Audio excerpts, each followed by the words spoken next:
At the moment when sickness, hunger, and silence threaten to tear their family apart, John and Mary stand on the edge of losing everything, including each other.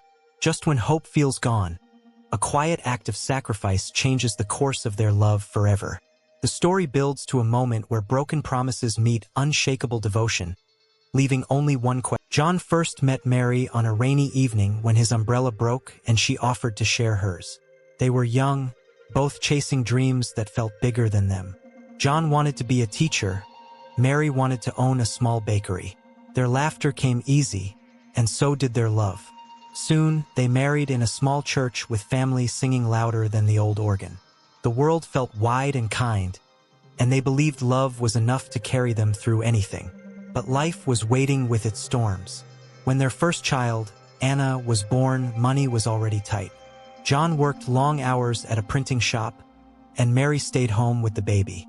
Bills piled up like angry shadows, and sometimes John snapped. Mary cried quietly in the kitchen, wondering if this was the same man who once made her laugh under a broken umbrella.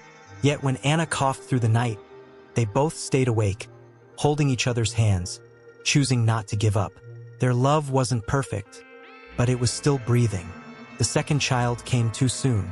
Daniel arrived with soft cries and hungry eyes. Mary's hands were always full, and John's body was always tired. Then came the news. John lost his job at the printing shop. The factory was closing down. That night, John sat in silence, staring at the wall. Mary touched his shoulder and whispered, "We will survive." But he didn't believe her. Days stretched into weeks. They borrowed money, skipped meals, and sometimes the children asked questions they couldn't answer. One night, Daniel was sick with fever, and John had only a few coins in his pocket. He walked miles under the moon to borrow money from a neighbor, pride left behind. When he returned, drenched in sweat, Mary's eyes filled with tears. They were both broken, yet still holding on. Love was no longer sweet words. It was survival, sacrifice, and silence in the dark. Years rolled on like a cart with broken wheels. The children grew taller, and so did the weight of life. Mary finally started a small bakery from their home. The smell of bread carried hope through the walls. Customers came, coins jingled in jars, and for the first time in years, laughter returned to their kitchen. But joy did not stay long. John's health began to fail.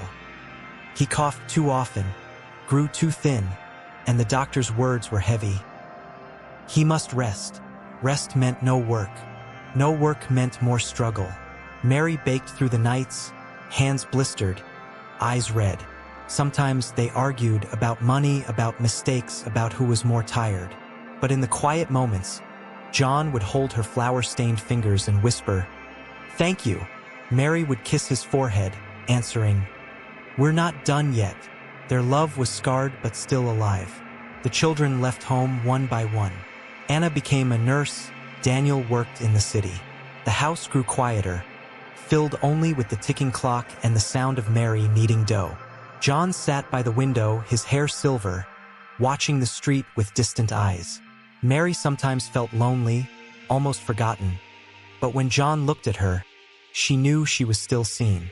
There were days John could not walk far, and Mary helped him to bed.